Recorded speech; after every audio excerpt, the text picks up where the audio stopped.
Olá, boa noite a todos. Boa noite aí aos participantes que estão online. Sejam bem-vindos a esse webinário sobre saúde e desenvolvimento. Meu nome é Fernando Eric, eu sou médico de família e comunidade e médico de emergência. Sou nascido em Goiânia, estou morando em Brasília já há mais de 10 anos, devido à profissão. E aí eu tentei construir, dentro desses primeiros 50 minutos, alguns termos gerais sobre saúde e desenvolvimento. E aí eu vou expor aqui a minha linha de raciocínio, algumas informações que eu trouxe para compartilhar com vocês. E ao longo da minha fala, eu vou construir uma ideia que nesse momento não tem um nível de evidência científica, ela não serve para... como um estudo científico. Isso é uma fala, é uma palestra aleatória, onde reuni informações importantes. Fiz um passo a passo para a gente começar a nossa apresentação, e os meus objetivos com essa apresentação de 50 minutos serão trabalhar os conceitos de saúde, o primeiro ponto. O segundo ponto, trabalhar os conceitos de desenvolvimento. Por logo em sequência, começaremos a falar sobre indicadores de saúde, alguns indicadores de boa saúde, coisas que nós percebemos ao longo do dia, com a nossa vida, ao longo do passar da nossa vida. Alguns determinantes da saúde e desenvolvimento. E terminaremos falando sobre ciclo de vida, um pouco dando um panorama longitudinal para o nosso olhar sobre a vida, sobre a saúde e sobre o desenvolvimento. Para começar com o primeiro tópico dos nossos objetivos, nós temos aí como introdução o conceito atual de saúde. Naturalmente que esse é o conceito que eu peguei da Organização Mundial de Saúde, e ele é um conceito que está em constante transformação. Ele é um conceito que existe uma grande retórica em cima dessa discussão, em cima dessa definição, e o termo ele é complexo, ele é dinâmico, ele é aberto ainda para inúmeras transformações, naturalmente, ao longo do tempo e ao longo da nossa compreensão sobre saúde e desenvolvimento. Nesta primeira imagem, nós temos a definição de saúde pela Organização Mundial de Saúde, e vou ler para vocês e depois nós discutiremos a seguir. Então, a definição de saúde possui implicações legais, sociais e econômicas dos estados de saúde e doença. Sem dúvida, a definição mais difundida é a encontrada no preâmbulo da Constituição. Essa é a definição da Constituição de 88 também, então veja a validade dela. Então, a Organização Mundial de Saúde diz que saúde é um estado de completo bem-estar físico, mental e social, e não apenas a ausência de doenças. Veja só, e aí começamos a pensar sobre o conceito de saúde, não apenas como um conceito de ausência de doenças, e vamos pensar no que pode ser os conceitos de saúde, extrapolando esse estado de completo bem-estar físico, mental e social. Esse termo, inclusive esse termo ele é derivado, ele também é encontrado na Declaração de Alma-Ata, de 1978, que traz também esse conceito, e esse é um conceito que por muitos é definido como um conceito estático da saúde, e que você pode observar a saúde de uma forma um pouco mais dinâmica, e observar que ao longo da vida ela se apresenta como recurso diário. Saúde talvez é um recurso diário para você conseguir alcançar os seus objetivos. E aí isso é ligado com propósito, isso é ligado com metas, isso é ligado com capacidade, é ligado com funcionalidade. E pensar em saúde como um recurso diário da vida, um contínuo de vida, é você pensar no que influencia essa saúde. E aí nós caímos nos indicadores. Dessa forma, para a gente complementar essa ideia, esse início conceitual, nós traremos um conceito de desenvolvimento. Essa segunda imagem é a imagem da caderneta de saúde da criança. É a caderneta, inclusive, da minha filha. Eu tenho duas filhas, uma bem novinha, inclusive, uma recém-nascida. E esta caderneta é onde eu retirarei o conceito de desenvolvimento.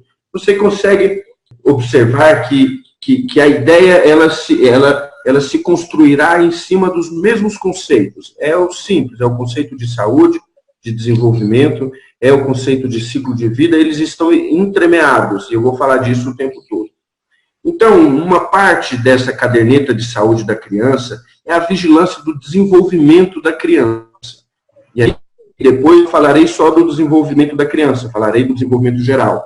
Mas o crescimento e o desenvolvimento da criança são importantes indicadores de saúde e sofrem influências de fatores biológicos e ambientais.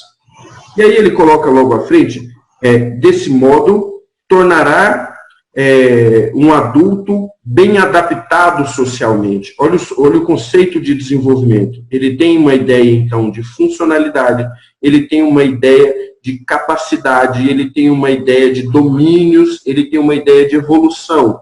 Então, a ideia de pensar em desenvolvimento é uma ideia que traz para a gente alguns indicadores que eles acontecerão ao longo da vida. Vou dar algum exemplo para facilitar.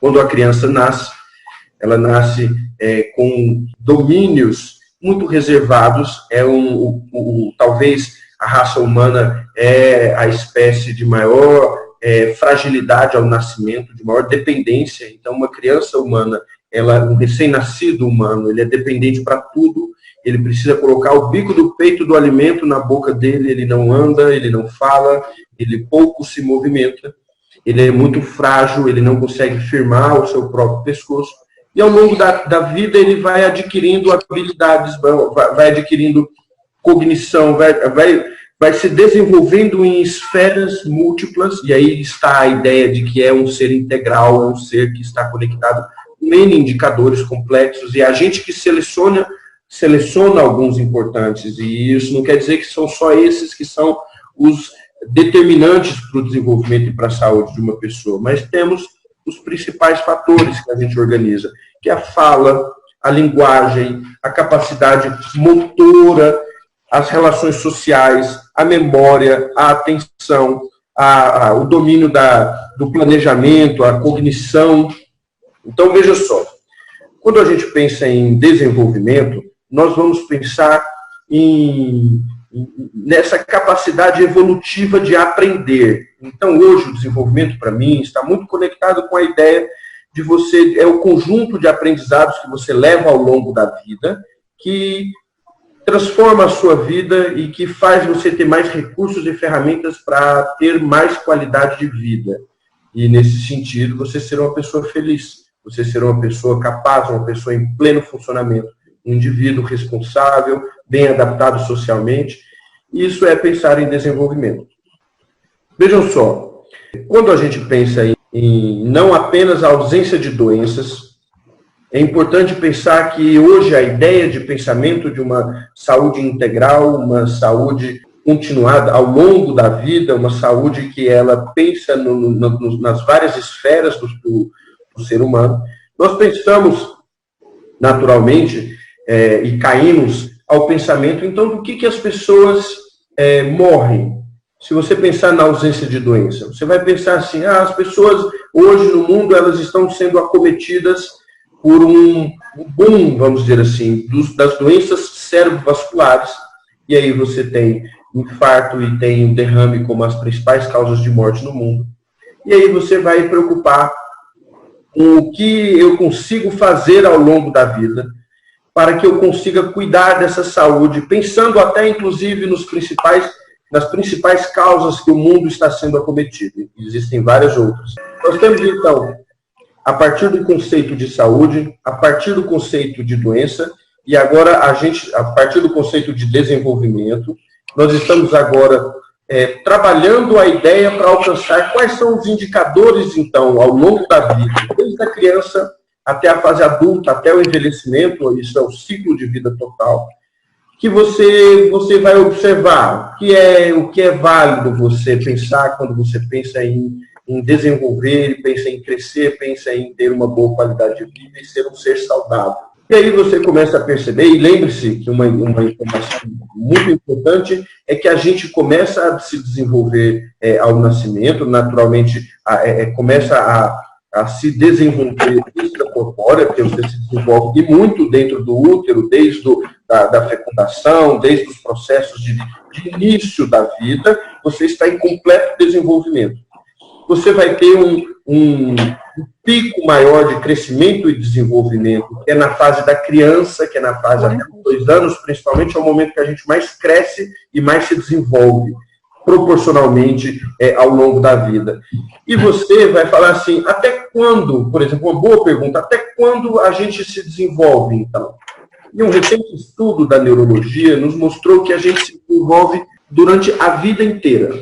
Olha que legal essa ideia, a ideia de que a gente se passa a vida inteira se desenvolvendo, e aí a gente volta na ideia do aprender.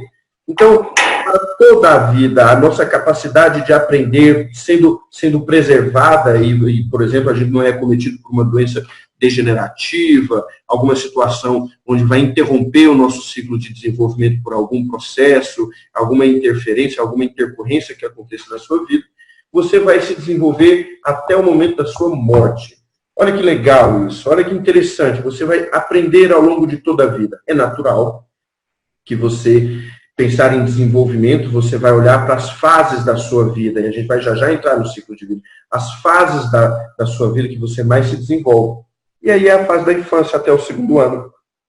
É a construção dessa criança até o 7º ano de vida. É a construção desse adolescente. E as teorias nos apontam, dentro da neurologia, que quando você completa a sua formação neurológica do ponto de vista de quantidade de cérebro em formação, o seu lobo frontal, ele termina a mielinização. São termos científicos que não precisam decorar, mas é interessante a gente lembrar que o processo de construção ele atinge por volta dos 21 anos de idade. E esse é um ponto onde qualquer interferência, qualquer processo que aconteça até então pode ser muito mais importante. A partir daí, nós teremos mudanças complexas também, só que serão de menor proporção ao longo da vida. E isso vai depender todo de uma série de fatores. E esses fatores são o que a gente também chama de indicadores de saúde e de determinantes de saúde. Então, se você perceber que nós estamos nesse desenvolvimento de quantidade de células, quantidade de neurônios dentro da cabeça, que faz a gente desenvolver até completa-se a formação total desse cérebro por volta dos 21 anos de idade.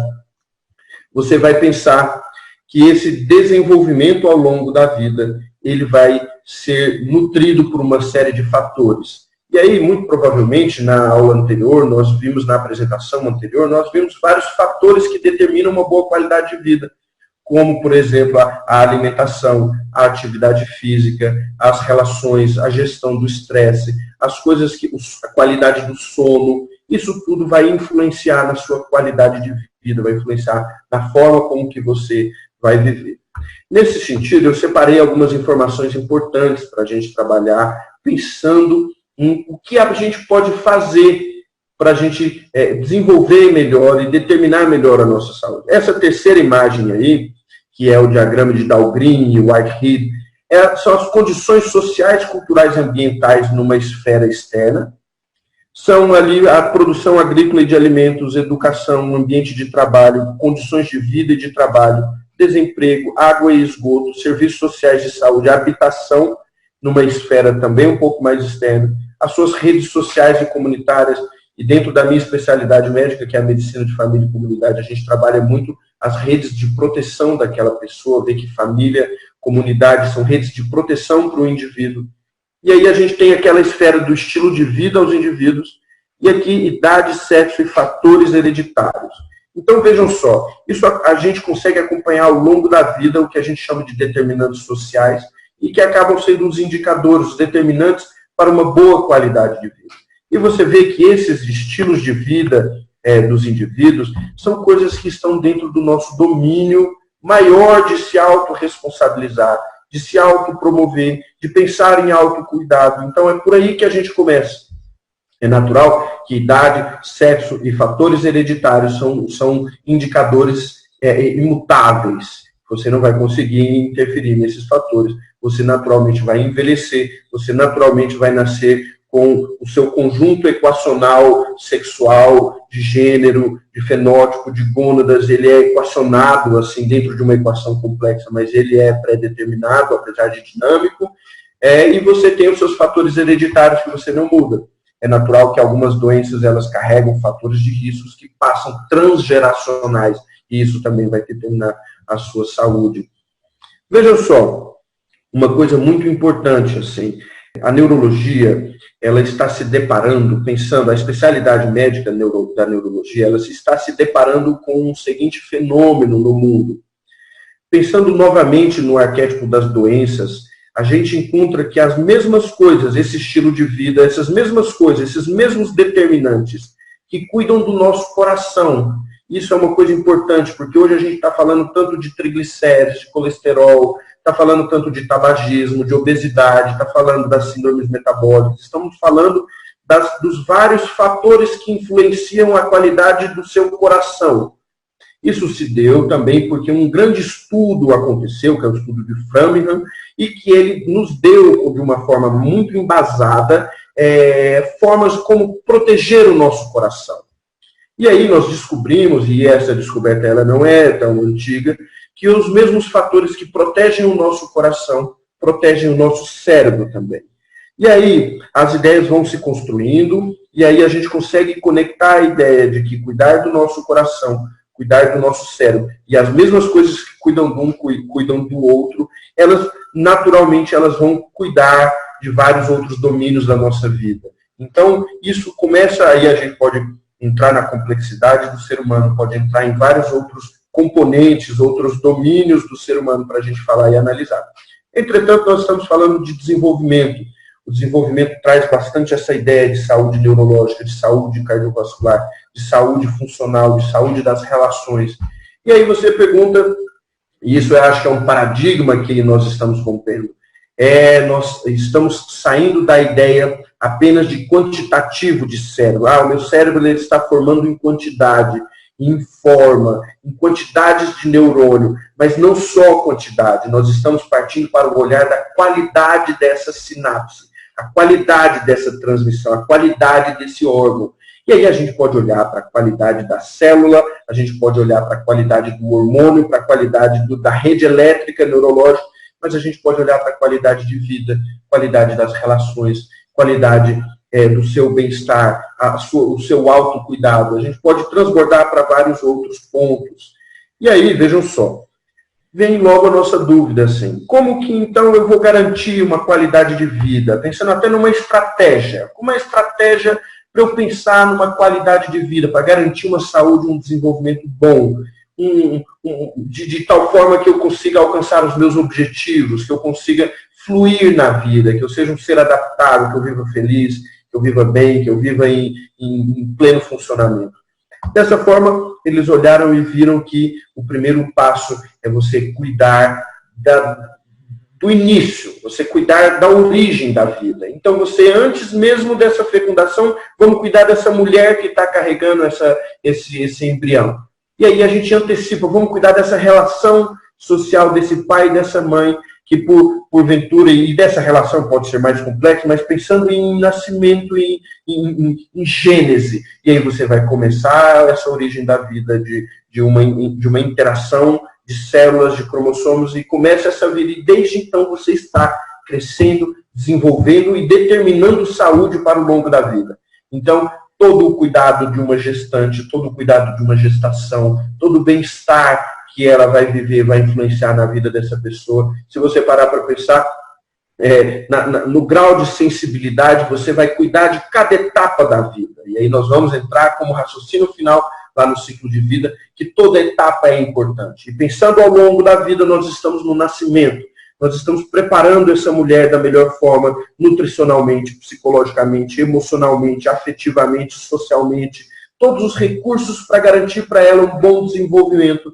E aí ela vai carregar lá por 37 semanas, por volta de 37, 42 semanas, esse embrião que se desenvolve em feto, em criança, ele vai crescer em quantidade de células, ele vai crescer em quantidade e qualidade de células, e ele vai nascer.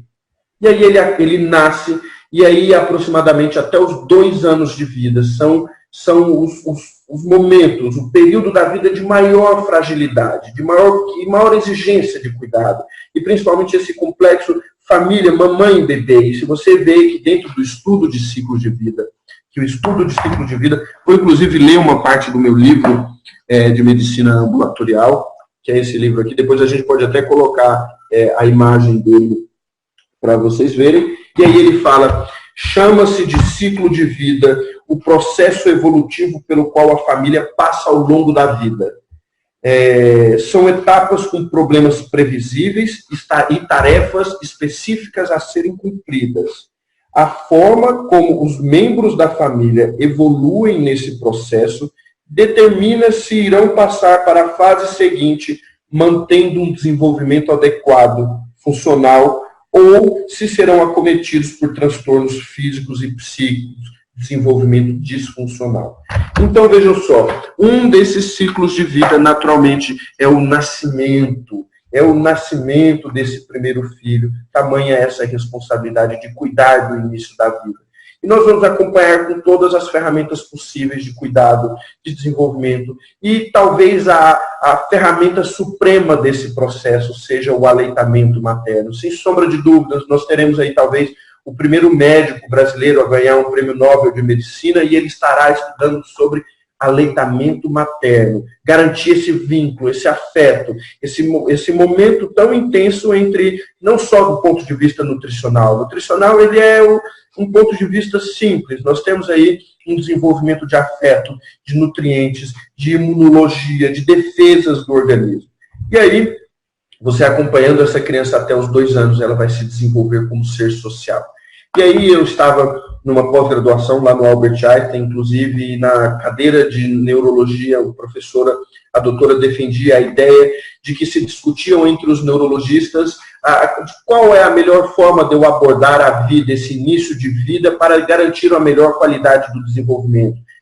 Esse crescimento e desenvolvimento tanto neurológico quanto de conexões de células neurológicas.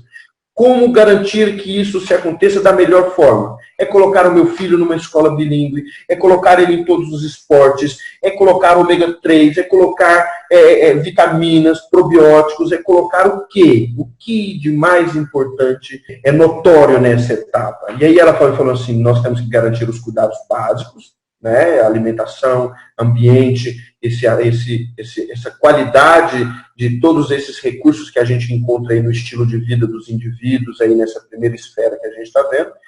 E aí, ela falou assim, nós temos que cuidar para que nossos filhos, nossas crianças, sejam seres sociais. Eles consigam perceber a coletividade, perceber-se enquanto indivíduo, depois perceber o seu núcleo familiar, os seus próximos, a sua rede, perceber os próximos dos próximos e perceber que ele está inserido numa comunidade. Então, ele é um ser da coletividade, ele é um ser que, quando ele funciona em colaboração, num sistema colaborativo, porque ele é em rede, ele é em conexões com outros também em desenvolvimento, ele nasceu para isso, ele se desenvolve em seu pleno funcionamento. Então, nós somos seres coletivos. E aí tem tudo a ver com essa segunda esfera de redes sociais e comunitárias. E aí você vê que tem todos os determinantes de saúde aí para a gente falar, que é uma abordagem geral, essa primeira fala que nós estamos nos encontrando. Então, não vamos aprofundar em nenhum deles, mas a gente consegue ver que isso determina a qualidade de vida das pessoas, passando aí por essa infância, essa construção dessa personalidade, essa construção desse ser social. Você vai passar por fases, por ciclos de vida. Sim, infância, a primeira infância, as fases que estão aí, o crescimento, a adolescência, que também é um ciclo de vida. O filho adolescente coloca a família dentro de um ciclo de vida. E você vai ver até mesmo depois, futuramente, o ninho vazio, encarar a morte dos nossos pais, a transgeração acontecendo, e aí você vê que dentro de um sistema cíclico, esse entra e sai de um mesmo processo, a gente vê que as extremidades, elas são semelhantes. Então, se você observar uma criança recém-nascida e um idoso de 90 e tantos anos, eles são próximos às exigências, os interesses, os sistemas, e a gente caminha ao longo da vida com esses picos, e a gente percebe que mesmo o idoso ele consegue continuar desenvolvendo. E o que fazer então, se nessa criança eu mantenho esse cuidado básico, eu mantenho essa alimentação, atividade física, qualidade de sono, gestão do estresse, esse estilo de vida que eu vou ter na infância é o mesmo que vai me ajudar a ter uma qualidade de envelhecimento, uma velhice boa, é manter a atividade física, é manter a alimentação, é manter esse bom clima na sua casa, é você ter uma casa em harmonia, você ter paz na sua casa, você ser um ser feliz. Os meus estudos, eles estão encaminhando para que a felicidade seja o resultado, a expressão do que é saúde e desenvolvimento. E a felicidade também é um termo complexo. Você pode definir a felicidade de várias formas, mas um ser que ele se encontra em felicidade, se encontra em gratidão com a vida, ele é um ser saudável, naturalmente. E isso não quer dizer que ele não esteja doente ou não esteja sentindo nada. Então a gente extrapola essa ideia. Vocês estão vendo?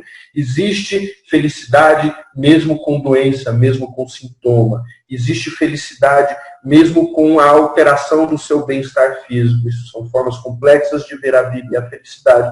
Mas a resolução humana é complexa, é dinâmica, e isso exige um aprofundamento de várias fases. Vocês estão vendo que nós conseguimos conversar em sistemas gerais e a gente consegue um emaranhado de informações que são norteadas pela mesma ideia. A mesma ideia que é saúde, que é desenvolvimento, que é qualidade de vida, que é observar a vida em fases, que é observar a longitudinalidade dos processos da vida. E aí, uma das grandes ideias que sempre são colocadas é o que, então, para onde olharmos, então? Para onde que a gente desenvolve? E aí a gente vê que a felicidade ela está muito próximo da inteligência, essa capacidade de elaborar a vida de forma pacífica, de forma adaptada socialmente, nos traz a ideia de inteligência, nos traz a ideia de desenvolvimento, de evolução. Eu gosto muito desse organograma do Gardner, que ele coloca a inteligência dividida em 9 domínios, né? A inteligência musical, a inteligência corporal sinestésica, interpessoal, lógico-matemática, que inclusive a nossa sociedade, depois da Revolução Industrial, deu muito valor à nossa inteligência lógico-matemática. E agora a gente está despertando para a inteligência emocional, interpessoal, para a inteligência existencial e espiritual. A gente está despertando para esses outros tipos de inteligências, até porque a gente precisa da inteligência lógico-matemática, mas ela é apenas um domínio, da inteligência. Essa inteligência é intrapessoal. Então, essa forma de se autocuidar, de se autoperceber, de perceber os seus limites, de perceber as suas exigências, isso é uma forma de saúde, né? Essa transformação ao longo da vida, da sua personalidade, das suas vontades, de quem você é, e aí você, para manter esse status de desenvolvimento e qualidade de vida, recomendo vocês, e terminando quase que com o pensamento de uma recomendação médica, né, no caso, apostem em trabalhar esses múltiplos desenvolvimentos da inteligência. Aprender, que é desenvolver. Aprender é você exercitar a sua inteligência. Então, você exercite trabalhando todos esses domínios. O que você pode fazer? E aí você vai ver uma infinidade de coisas boas que você pode fazer ao longo da vida, ao longo do seu dia a dia, que vai te conectar melhor com que vai te estimular positivamente. Então, você vai ver desde a meditação, desde a boa alimentação, desde tentar aprender um instrumento musical, tentar aprender, tentar programar uma viagem, tentar aprender uma língua nova. Então, fazer tarefas de matemática, exercícios de matemática, números. E você começa a perceber que isso traz para a gente essa ideia de movimento, né? A vida em movimento. A vida, quando ela acontece com fluxo, quando ela flui, você percebe um movimento na vida, o fluxo da vida.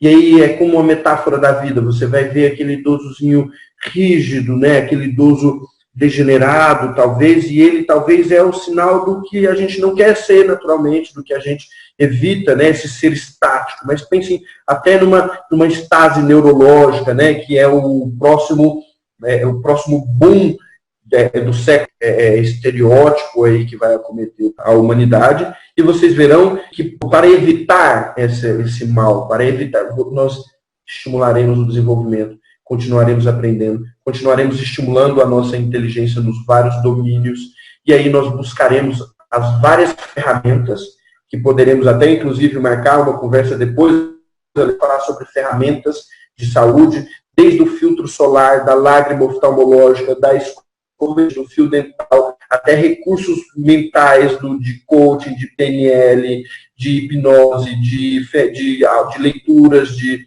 bons estudos, para a gente aí trabalhar do ponto de vista de ferramentas.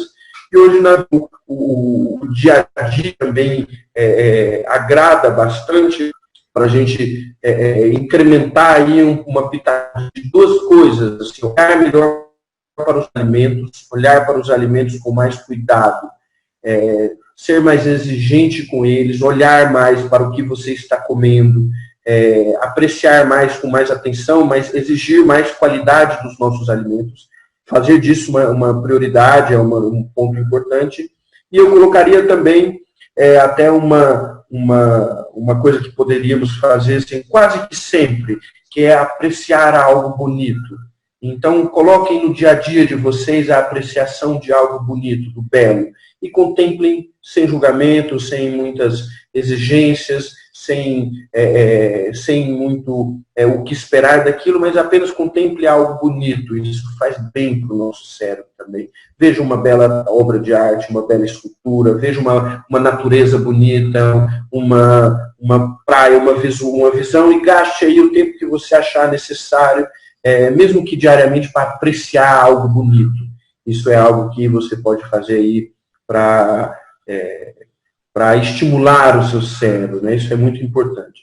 Então, eu acho que agora a gente consegue concluir a ideia de que para construir esse planejamento ao longo da vida, nós vamos atrás aí das melhores ferramentas, sempre com um objetivo, sempre no caminho do bem, sempre procurando aí uma vida com mais autonomia, mais automonitoramento, mais autocuidado, e perceber que a vida ela vai te colocar à deriva várias vezes para navegar em ventos turbulentos, né, em períodos difíceis, e que para isso sempre essa visão de fases e de qualidade e de cuidado continuado, ela acaba nos protegendo aí ao longo da vida.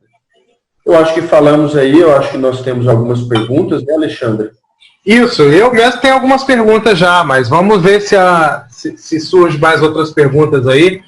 Uma que eu queria te fazer, vou deixar assim, solto aqui, para a gente desenvolver essa ideia. Primeiro, agradecer um pensamento sintético seu, né? Ficou bem claro o que você trouxe da sua experiência, né, da medicina comunitária, ou vamos dizer assim, dessa noção de atenção básica, e como é que ela extrapola o indivíduo, né? Quer dizer, ela tem o indivíduo como centro, mas ela é muito mais abrangente. Então, para se chegar nisso que você chamou da qualidade de vida, a relação disso com a felicidade, como um indicador até, né?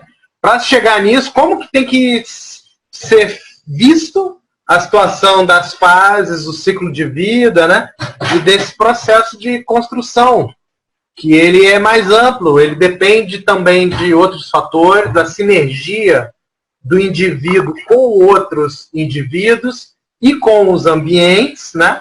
A noção de uma saúde praticamente ambiental, se é que a gente pode falar desse jeito, mais ampla, onde a saúde individual está inserida. Quer dizer, não há como dissociar, né? O indivíduo, ele não é só ele mesmo, né? Não é só os seus fatores determinantes, os fatores que a gente fala aí da hereditariedade, né? Ele é também suas práticas e os fatores vivenciais, os fatores sociais, enfim, ambientais aos quais ele está submetido, né?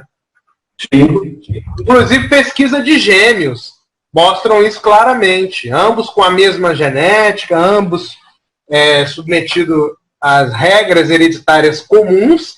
Porém, quando tem oportunidade para desenvolvimento, às vezes um foi adotado por uma família, o outro foi adotado por uma outra família, Então, a literatura, hoje em dia, já admite essa situação, né?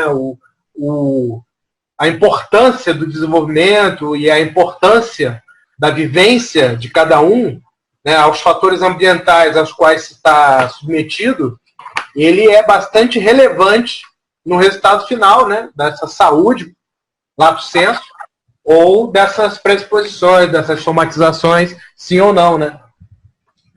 E está aí a complexidade, né? Exato. Eu acho isso aí bem colocado, bem de forma sintética, como você fez, fica bem fácil de entender. Agora, fiquei curioso nessa questão aí das ferramentas de saúde. Porque só nesse panorama que você já deu, é isso mesmo. No final das contas, no nosso dia a dia, as pessoas, no dia a dia a gente não foca tanto nessa coisa do ciclo. É um pensamento que ele ajuda a organizar as ideias, ajuda você a entender certos momentos da sua vida, eventualmente onde perdeu o controle ou não. Mas, na prática, o que interessa eu imagino que é um outro tipo de palestra, né, uma outra abordagem, você falar sobre esses elementos, essas ferramentas de saúde, e praticamente trazer o dia a dia. Quem nunca usou uma escova de dente, quem nunca... Né, e se isso está implicado, né, se um simples aparato como esse traz ou não implicações, a escolha de um óleo, que óleo de cozinha que você vai usar, que tipo de escova, que tipo de materiais você tem contato, tóxicos ou não, no seu dia a dia, esse parafernália de coisas, esse conjunto de conhecimentos, me parece bem relevante, assim, é um outro tipo de palestra, um outro tipo de webinário, né? E aí nós falaríamos de promoção de saúde, né? Porque a gente fala muito da prevenção, só que eu acho que o grande pulo do gato aí está na promoção. É como se você pensasse em uma poupança de saúde, e aí eu vou armazenar mais saúde, eu vou promover a minha saúde, e aí eu vou atrás das ferramentas, dos elementos, das técnicas que para... Você acha que a expressão prevenção, ela está mais ligada ao fato do paradigma, né, que é o paradigma, digamos, construído em cima da doença? Então, a prevenção seria essa não doença, né, mas tudo circulado, tudo com viés da doença. Então, a prevenção, ela é a não doença. Agora, a promoção de saúde, não. A promoção de saúde, ela estaria baseada em mudanças, em escolhas e salutogênicas, né, em escolhas que você faz, que há um embasamento científico para fazer aquela escolha e que ela vai te armazenar, né? Vai criar essa poupança aí. Seria essa a diferença? Eu gosto muito dessa ideia. Você me chamou a atenção para que, de fato, quando a gente trabalha os conceitos de prevenção, é quase que natural você ser jogado para o raciocínio da doença, ou de evitar doença, ou de pensar na doença. E quando você pensa em promoção da saúde, você pensa em saúde, você pensa em qualidade de vida, você pensa em cuidado. Eu acho que é uma postura mais interessante, né? É uma outra visão e que eu acho que pode te dar uma visão diferente, aí, um pouco mais ativa dentro desse processo. Entendi, isso mesmo. A Detruz está fazendo um comentário aqui interessante, chamando a atenção de que a saúde realmente está conectado com outros sistemas, né? E muitas vezes lá, quando a gente vai falar em política, né, isso é separado, né? É a política do abastecimento, é a política da agricultura, a política do saneamento básico, mas no fundo, esses sistemas são ou não são interconectados, né? Claro que são, né? Tudo integrado, né? Tudo integrado. Essa a ideia. E aí, eu, assim, lendo o que a Detrudes colocou, primeiro agradeço também a sua participação. A saúde está conectada com muitos outros sistemas, e eu acho interessante a teoria geral dos sistemas para pensar sobre isso, e depois a gente pode falar sobre sistema de saúde, sistemas orgânicos, sistemas físicos, e a gente pode extrapolar por vários lados, e essa ideia do principalmente a saúde mental, né, que eu acho que é um novo paradigma que a gente está vivendo, dando mais atenção para a saúde mental menos focada só em doenças graves, né? Antigamente a gente tinha o paradigma dos viáveis e inviáveis do ponto de vista de saúde mental. Hoje não. Hoje nós abrimos aí a complexidade do mundo da saúde mental. E o comportamento. Você está se referindo à revolução das instituições totais, né? A revolução não dos presídios, mas dos manicômios, né? Essa revolução. Com isso, justo. E aí você vai para o lado do comportamento. E uma ideia interessante que a gente tem sobre o comportamento é pensar, dentro de todas essas ideias, o que eu estou fazendo todo dia, e a palavrinha nova que entra é repetir. O que eu estou repetindo, né, a minha vida? E o mais importante talvez seja isso. Aí você pensa assim, eu fumei um cigarro, né, um dia. O que vai te trazer para a sua saúde? Nada, assim, aparentemente, vai te expor a um risco e tal e tudo mais, mas do ponto de vista de malefício, muito pouco.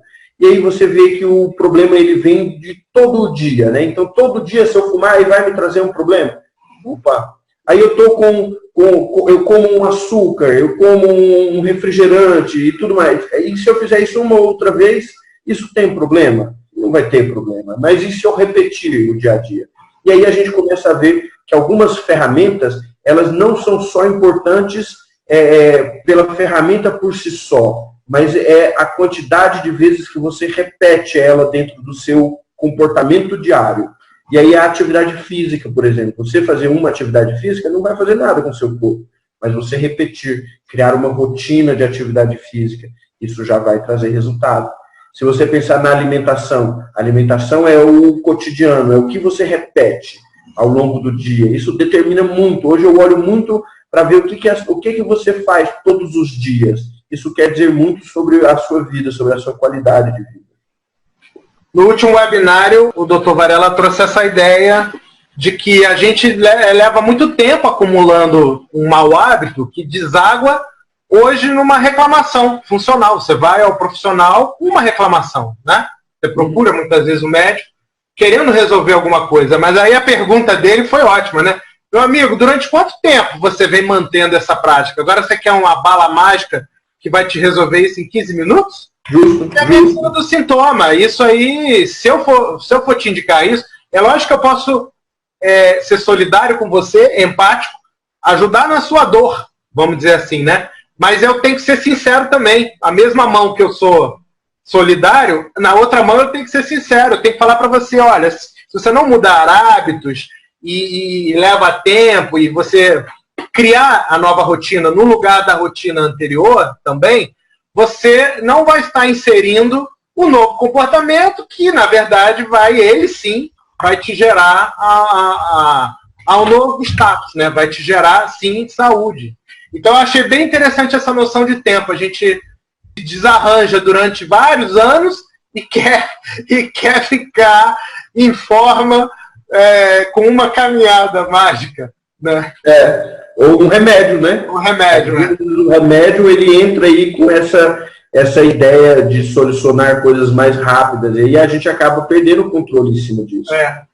Uma das coisas que eu acho interessante dentro dessa sua fala é quando você pensa aí o exercício das profissões de saúde, eles não se perderiam assim sem as doenças, e talvez focados mais em saúde do que nas próprias doenças. E eu acho que uma das coisas interessantes é pensar que o profissional de saúde, ele usará as técnicas e tecnologias necessárias para cuidar, para garantir a saúde, para reabilitar, para que tenha esse cuidado ao longo da vida, dentro dos vários fenômenos. Mas é interessante também que o profissional de saúde, ele consiga despertar o eu cuidador da pessoa. Ela consiga fazer com que a pessoa se desperte para a responsabilidade que ela tem do seu autocuidado. E eu acho que isso é um ponto importante. Isso é um verdadeiro empoderamento em saúde. Eu vou despertar em você e vou te dar técnicas, ferramentas para você cuidar da sua vida com qualidade de vida, com saúde, com desenvolvimento e tudo mais. Porque a responsabilidade é sua, a responsabilidade é de quem, da sua vida, é você mesmo, você é o responsável, né? É isso aí, eu acho que entra essa questão aí da corresponsabilidade. O profissional de saúde, ele vai se adaptando, ele vai se tornando cada vez mais um educador, né? Na linha de frente e proativo, né? ele também é um curador no sentido da curadoria da informação, não no sentido do curandeirismo. Tá? Da acreditação, né? Da acreditação, exato. Então, eu acredito muito nesse novo tipo de profissional de saúde. E também acredito muito nessa prática de saúde integral fora do ambiente ambulatorial. Que aí a gente cai até ampliando essa discussão para outros contextos. Por exemplo, a sustentabilidade na saúde. Se tudo vira emergência, haja hospital, haja material, haja recursos financeiros. Agora, a partir do momento que a gente desenvolve uma rede, né, e mais do que isso, uma rede, como você falou, uma rede de proteção, mas ela entra também a curadoria, entra também a presença do profissional de saúde e dos parceiros com seus produtos e serviços voltados à promoção da saúde. No final das contas, quando a gente faz a leitura correta, isso é o quê? Isso é uma nova tipo de economia, é uma economia da saúde, voltada para a saúde, onde circulam informações corretas, acreditadas, né? Onde o profissional de saúde está em evidência, ele é protagonista, e às vezes, isso que você falou, que eu gostaria muito de ver é isso, os desafios sendo passados para as pessoas, inclusive como se fosse um game, né? Olha, hoje você está na fase 1, meu amigo, você é estagiário da Boa Saúde, isso é o jogo, o nome do jogo, Boa Saúde. Você é um estagiário, você está aprendendo agora, porque tudo que você aprendeu até então, muitas vezes, você ouviu falar que o chocolate faz bem para a saúde? Não é bem assim, não é todo chocolate. Você ouviu falar que tal coisa é perigosa, por exemplo, o colesterol? Não é bem assim, tem controvérsia nisso aí. Então esse aprofundamento, essa curadoria, tirando essas dúvidas e gerando um nível de desafio que o cara vai mudando de fase 1, fase 2, fase 3, eu imagino que isso daí a gente literalmente criaria uma economia da saúde, entendeu? É como eu vejo esse cenário aí para o futuro, né? Entendi. Isso tem um espaço aberto para a gente, para um universo enorme, né, de coisas. É uma construção aí a você ver. Mas, de qualquer forma, já está feito o convite aí para você, viu? Essa questão aí de você falar sobre as ferramentas da saúde foi um ótimo gancho, cara. Excelente. Ótimo. E tem várias coisas legais, assim. Você pode tanto começar a pensar no seu corpo físico como exercício. E cuidar de cada parte, cuidar bem dos seus joelhos, cuidar bem de todos os seus órgãos, cuidar bem se você pensa assim, eu estou cuidando bem do meu coração, você está cuidando bem do seu pulmão, e aí você começa a ver que uma coisa conversa com a outra, e a gente entra por essa visão topográfica, que é reducionista, que é limitada, mas que ela é gancho para a gente começar depois a extrapolar para as relações sociais. E aí acaba que vira até um sistema passível da gente enxergar ali, que está tudo conectado, que é uma rede, né? Eu acho isso interessante. Sabe uma coisa legal que poderia ser uma ideia também aqui? Trabalhar com cenários. Então, por exemplo, você ainda no supermercado, né? Uma vez eu me lembro que teve um programa de televisão que fez dessa forma. Ia um nutricionista, junto com a repórter, ia no supermercado. Então, como é que é o olhar do nutricionista dentro de um supermercado, entendeu? A dona de casa pensa de um determinado jeito. Aqui está mais barato, sim ou não, vou comprar o produto. Mas ela não está pensando do ponto de vista salutogênico. Então, alguns tipos de questionamento, mas isso também loco, entendeu? Então, por exemplo, na farmácia, quando o cara vai comprar produto de uso pessoal, que tipo de atenção, que tipo de ideias e de ferramentas estão envolvidas ali numa simples troca, às vezes, de uma marca, não pela marca em si, né? Mas às vezes pelos componentes, às vezes. Então, esse tipo de análise feita nos cenários do crime, no restaurante, no crime não, do cenário do mau hábito, entendeu? Ali, a boca do dragão, entendeu? E o churrasquinho de final de semana ali. Porque aí a pessoa se identifica, claro. Então, por exemplo, isso pode ser até uma série, uma websérie gravada num celular, de forma que a pessoa se identifique, entendeu? E aí vem um conjunto de coisas que ela nunca tinha se dado conta. Ela entra lá no automático, movido às vezes por uma propaganda de televisão, indústria cultural. Aí entra a questão do neuromarketing, né? Como é que isso influencia também. E aí a pessoa entra ali no automático e não consegue ter a quebra da rotina ou no mínimo ali uma dissonância cognitiva, no mínimo, né? Para pensar a respeito, né? E poder tomar decisões mais embasadas, entendeu? Isso eu acho bem interessante, né? Formas de comunicação que você consiga ser efetivo, né? Para um público, por exemplo, de 3.000 pessoas, você não pode fazer só aula, que aí você restringe a sua comunicação. Porque não é todo mundo que senta, dedica 50 minutos para assistir uma aula. Então eu penso muito nisso, sabe? Lá na plataforma Salu, eu fico pensando em como, que tipo de propostas de comunicação, né, de efetividade de comunicação, poderiam surtir mais efeitos, né? Porque às vezes o profissional de saúde, ele tem aquele compromisso, você sabe, né? A gente já vem conversando em off muitos e muitos meses aí por trás. O profissional de saúde, ele é formal, né, Fernando? Ele, por dever de ofício, ele tem que ser formal. Eu não digo os médicos de família e de atenção básica, porque daí conseguem pelo menos dar um sorriso, dar um abraço. A coisa vai um pouco além, né? Extrapola um pouco o que é a regra dos colegas. Você sabe do que eu estou falando, né? Sim, claro, com certeza. Há uma distância, há um distanciamento, que às vezes ele já nasce lá na faculdade, que já é ensinado, que tem que ter um distanciamento. E aqui nós estamos falando de uma outra coisa, né? Numa rede de acolhimento. Nós estamos meio numa contramão, né?